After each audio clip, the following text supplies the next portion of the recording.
What's up, guys? It's Chris with Mountain Baits Outdoors. We got all day today up here at the house in the mountains, and today we're going to be in the bait making cave making some baits. I got some something I want to try. Take the 4-inch cail grub, and I'm going to try to slice the tail in two and make a split tail down the middle versus just like slicing it in the middle and it being first half of the tail, or the tip of the tail, is going to be one color versus it's going to have, the tip of the tail is going to be two different colors. If I can try, I'm going to try. We'll see. So come along as we go to make some baits.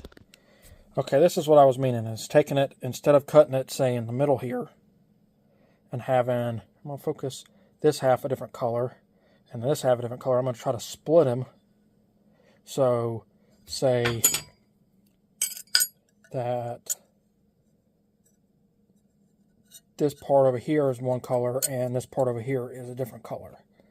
I'm going to see if I can try and cut them with my little scissors to make different color, because see how these are got, I cut the tail off of and made a chartreuse and green pumpkin. So we'll see what I can come up with. I think our colors we're going to go with is a watermelon seed, and I think I'm going to try to do the other one in just standard white and see how those look together, because they make a really awesome split on my Cinco's, or not Cinco's, sorry, that's trademarked. Wacky sticks is what I'm going to call them. They do an awesome laminate, one of my favorite colors to throw. Alright, I put that in for 2 minutes. That's my normal start time on any of my plastics. I'll give it a good mix around. Make sure that all my clumps are good and mixed in there. And then I'll put it in for roughly another 40 seconds. I might go 30 since that was pretty much all good. So we'll go ahead and get that guy going. 40 seconds. And we'll get ready to mix our next color, or start our next color. So let's just, this isn't their house blend. I ordered a 5-gallon bucket of their finesse worm, I think is what this is. It's their floating worm, and this makes it a whole lot easier to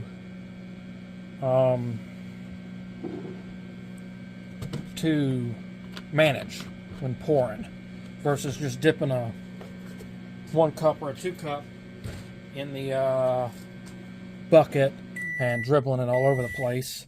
So instead I pour them into the 1 gallons, and it makes it way easier to manage. I got like 5 or 6 empties that I use to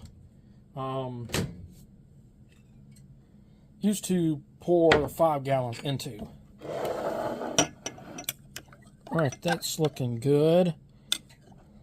Got a good amount of different color size flakes in there. We got some smalls, some real small. I'll get this to in front of the lens. Some tinies, some mediums. There was one that had some jumbos in it, but since that one's gone, we're going to go ahead and put our other one in. I'm going to put it in for 2 minutes and stir. And while that's going, we'll go ahead and slide everything together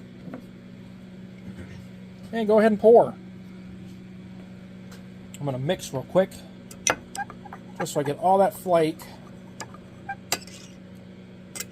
mixed up into the plastic. Let's go with this.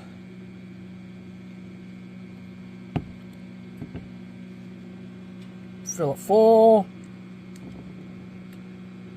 Top off the sprue.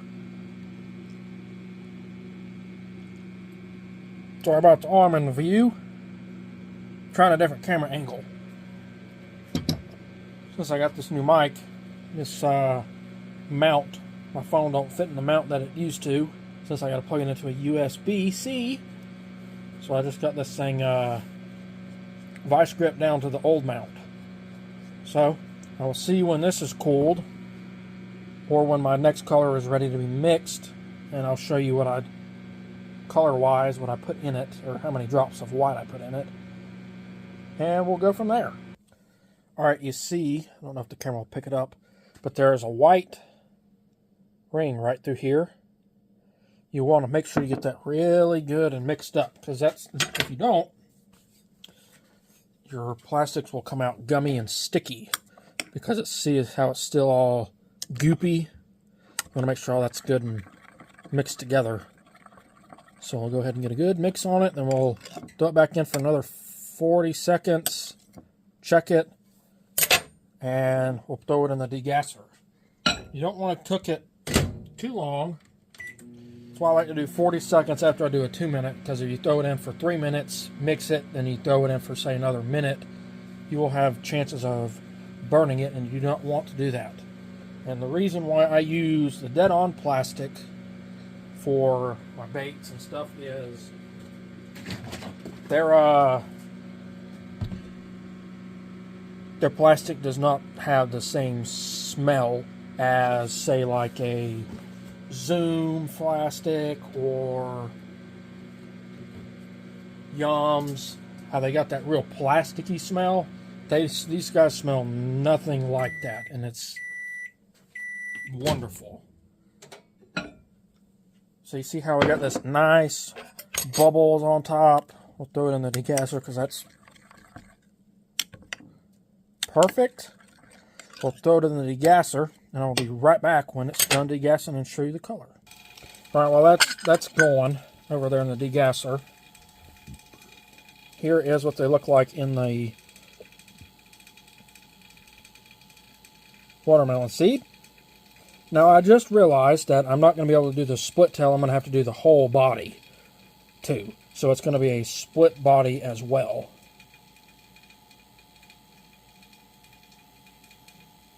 Which shall be interesting.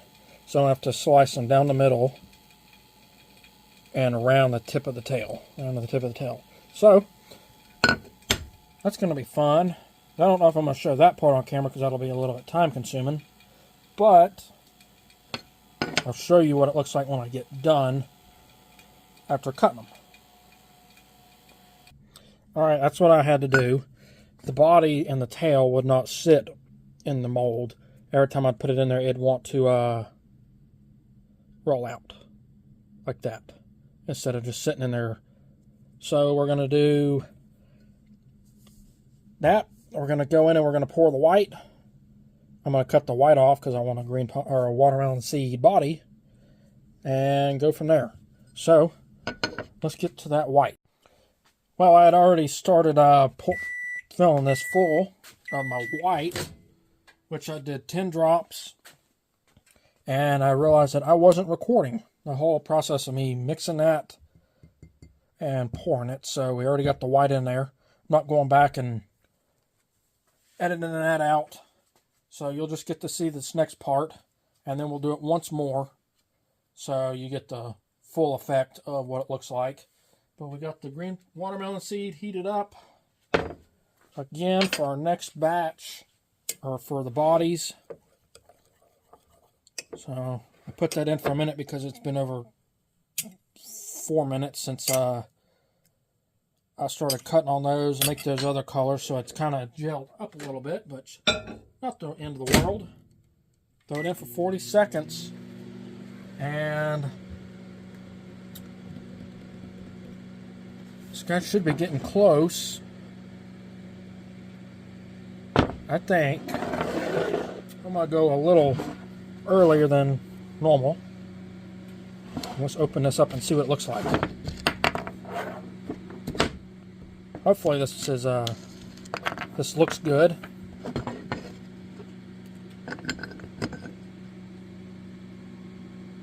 Are we ready? 3, 2, 1. I think that worked.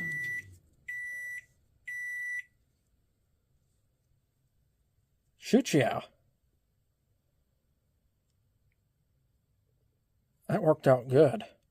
Now all we got to do is just like that. I actually probably should have left more of the body on, so the plastic had more connection. So we'll do that with the rest of them. Get them cut off and put them realigned back in the mold. And I will see you when I get all that finished. Alright, that's what we look like. Got my one where I should have left a little ball on the tail. So I'll go ahead and get that guy put together. Oh, you go back in there. Thank you. Make sure that our pieces are... And I didn't fill the tails full. Like, make sure that they were filling up all the tail on the mold, because that body is not going to be able to be pushed back into the into that tail mold because it's too thin. Oh, go back here. All right. Make sure my other injector is good to go. Got the watermelon seed ready to roll. Mix it up. And this is going to be the final product. Let's go with it. We don't have to go slow on this one. Well, we shouldn't have to have, since that tail didn't have the ball on it. But we'll top off our sprue. Make sure our injector is good and cleaned out. Don't want excess plastic in there, because it makes it a pain to clean out afterwards. Alright, I'll see you when this guy's cooled and we can see the final result. Alright, let's check out this mold. I'm going to do the process on the next one different. I'm going to pour the white first, that way I don't have to cut no tail balls off on the tail. Let's check her out. Oh yeah. Poured perfectly. See, there was the part where we didn't on the tails that we did these. So on this next one, I'm going to just cut the white out. Cut the white out on the, fill it full with the white, cut it, and then we're going to go in with the watermelon seed and make a full mold instead of a two-piece.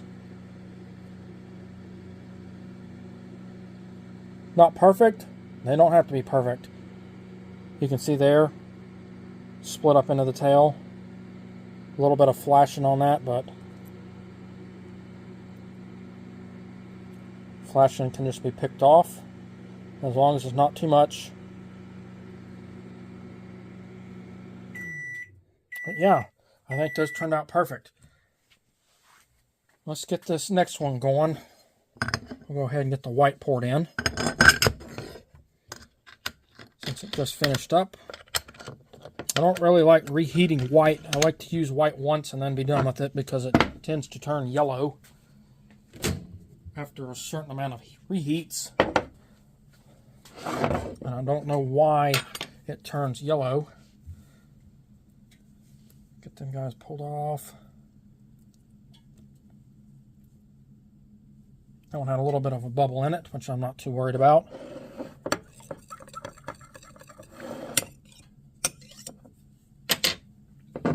Alright, let's get the white put in it.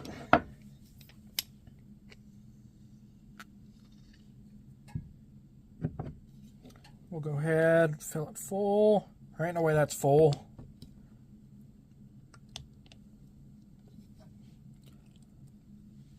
Technical difficulties.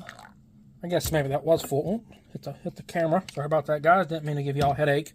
But since I'm just after the little bit of the tail, I won't fully fill up the sprue, since we're just after the tail portion.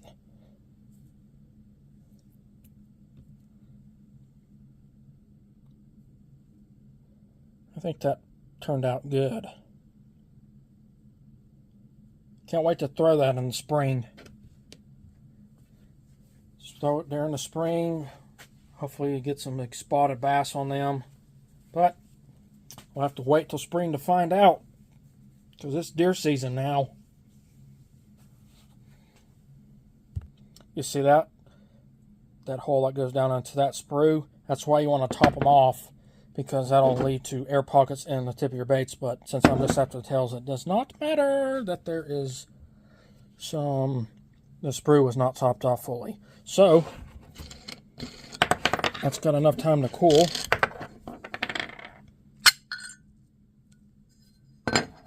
Yep, white grubs. Let's cut these tails off real quick. All right, there we go. I got a little carried away with this tip. I don't know why. So it's going to be a little bit more tip green. All right. Got my watermelon seed heated up. Now let's shoot this. I got this one just a tad bit harder than I'd like. This is not the end of the world. We'll go slow. That way we don't roll the tails or roll them halves. We make sure we top off the sprue because we want the full bait on this one. And if we have to, we can always just pour in from the cup to make sure we are full, which I don't think we're going to have to worry about that. It is going down a little bit. You can see it in the video, kind of. So don't really have to do this, but I'm going to. Just a little. We'll set that off, and we'll wait for this guy to cool. All right, let's open up and see what they look like. They've had plenty enough time to cool. All right, ready? 3, 2, 1. I think that turned out perfect. We got one little dimple there, a little air pocket, but when you're throwing it on a jig head, it's not really going to matter if there's an air pocket in it. It'll slow it down, fall maybe a little bit, but not too much. We'll get them out, set these guys off to the side. All right, hold on one moment. I'm getting them lined up in my hand here. All right, so this was our first pour. This is our second pour. You can see that the way I cut it, there's more white than there is on this one. There's more green watermelon seed on this one than there is on this one. But I'm happy with it. We'll get a good close up on them. A little flash in there, just pick that right out. Just like that, and it's gone. I'm happy with them. All right, we're all done. As you can see, it's a lot darker now outside than what it was before. We're going to have a nice sunset down there in the distance, even though it is only, let's see what time this thing says, 5:22. The time has now gone back an hour, so it gets darker a lot earlier. But earlier, gets brighter in the morning earlier, which is nice. Get out there and get on the water quicker. Well, as always, if you like what you've seen, don't forget to hit that like button and subscribe. I'll see you on the next one.